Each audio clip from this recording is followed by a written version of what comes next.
Warahmatullahi wabarakatuh.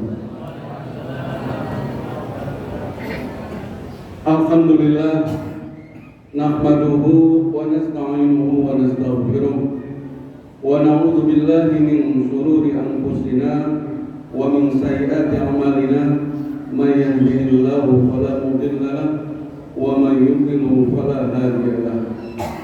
Asyhadu an la ilaha illallah wa asyhadu anna Muhammadan abduhu wa rasuluh. Allahumma shalli wa sallim ala sayyidina Muhammadin al-bashiril mubashshir lil mustafin bima qala Allahul azim thumma awrasna al-kitaba alladhina istafayna min ibadina faminhum zalimun li nafsihi faminhum zalimun li nafsihi wa minhum muqtasid wa minhum sabiqun bil khairati bi'idznillah dzalika huwal fadlul kabir. Bapak-bapak, ibu-ibu, saudara, adik-adik jamaah Masjid Baitus Salam, hadani Allah wa iyyakum. Senantiasa kita panjatkan puji syukur kehadirat Allah Subhanahu wa taala karena pada malam hari yang berbahagia ini, di malam yang ke-28, kita masih bermuajahah berkumpul dalam rangka menunaikan ibadah sholat isya berjamaah, dilanjutkan thalabul ilmi, dan dilanjutkan lagi dengan sholat tarawih berjamaah. Mudah-mudahan Allah senantiasa memberikan limpahan rahmat dan hidayahnya kepada kita semua di dunia maupun di akhirat. Amin ya rabbal alamin.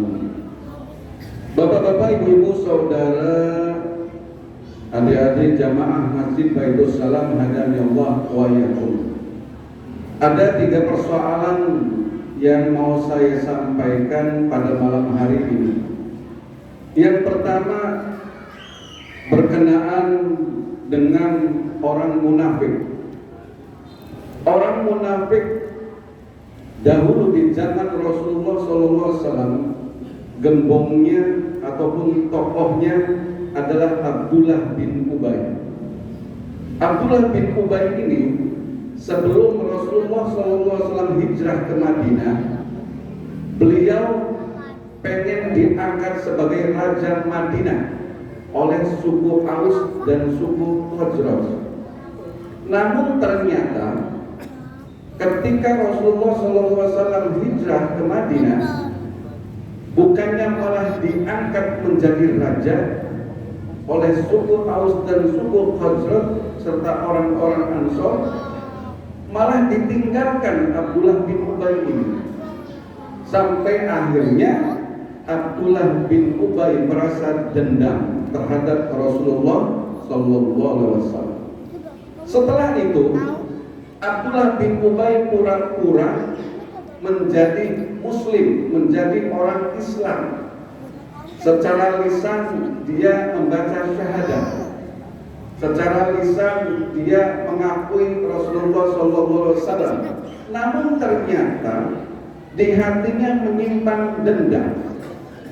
Salah satunya adalah ketika terjadinya peperangan, Abdullah bin Ubay ini sengaja memecah belah kaum Muhajirin dengan kaum Ansor, sehingga pada saat itu hampir-hampir saja kaum Muhajirin dan kaum Ansor bertengkar, dan akhirnya ketahuan oleh Rasulullah SAW. Sampai Umar bin Khattab menyatakan, "Ya Rasul, jika engkau izinkan akan aku bunuh Abdullah bin Ubay," kata Umar bin Khattab. Namun Rasulullah ternyata tidak menyuruh Umar bin Khattab untuk membunuh Abdullah bin Ubay. Sampai-sampai Rasulullah mengatakan, "Kenapa aku harus membunuh saudaraku?" kata Rasulullah. Sehingga akhirnya Abdullah bin Ubay merasa bebas. Wah, ini kesempatan lagi nih, menyusun siasat untuk menghancurkan umat Islam. Sampai-sampai terjadi siasat lagi untuk membunuh Rasulullah SAW. Di samping itu memecah belah kaum Muhajirin dan kaum Ansor lagi. oleh anaknya Abdullah bin Ubay. Anaknya beda dengan bapaknya. Anaknya itu orang yang soleh, yang taat agama. Sampai-sampai akhirnya anaknya ini menyatakan, ya Rasul, jika engkau izinkan, maka akan aku bunuh bapakku sendiri. Karena kalau misalnya dibunuh oleh orang lain, khawatir aku yang dendam, kata anaknya. Namun tetap Rasulullah tidak mengizinkan, ya, Abdullah bin Ubay, anaknya Abdullah bin Ubay, untuk membunuh bapaknya. Maka disitulah bahwa Rasulullah SAW mempunyai akhlak yang agung. Meskipun orang munafik, Abdullah bin Ubay ini namun tidak dibunuh. Dan kaum muslimin pada saat itu tahu semua bahwasanya Abdullah bin Ubay itu licik, penipu, pengecut, suka mengadu domba dan sebagainya. Maka Rasulullah SAW menyatakan, jauhi sifat orang-orang munafik. Idza hadasa kadzaba, jika berkata dia berbohong. Wa idza wa'ada akhlafa, jika dia berjanji dia mengingkari. Wa idza tumina khana, jika dia dipercaya dia berkhianat. Dititipi uang 1 juta dikurangi 900.000, 100-nya hilang. Dititipi uang 500.000, uang 500.000-nya nggak tahu kemana, hilang. Berarti itu salah satu tanda orang munafik. Lalu permasalahan yang kedua berkaitan dengan di TikTok. TikTok itu ada konten yang mengarahkan orang untuk sholat sunnah kafarot. Sholat sunnah kafarot itu di Jumat terakhir bulan Ramadan.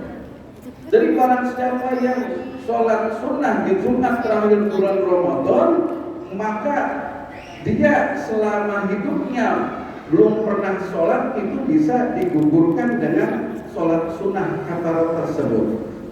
Kalau orang tidak tahu, dianggapnya percaya, dianggapnya benar.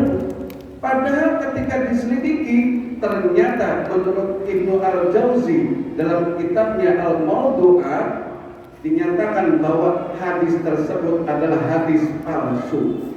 Jadi tidak pernah ada sholat sunnah di Jumat terakhir bulan Ramadan bisa menghilangkan, ya, dosa-dosa yang pernah ditinggalkan pada saat dia tidak sholat.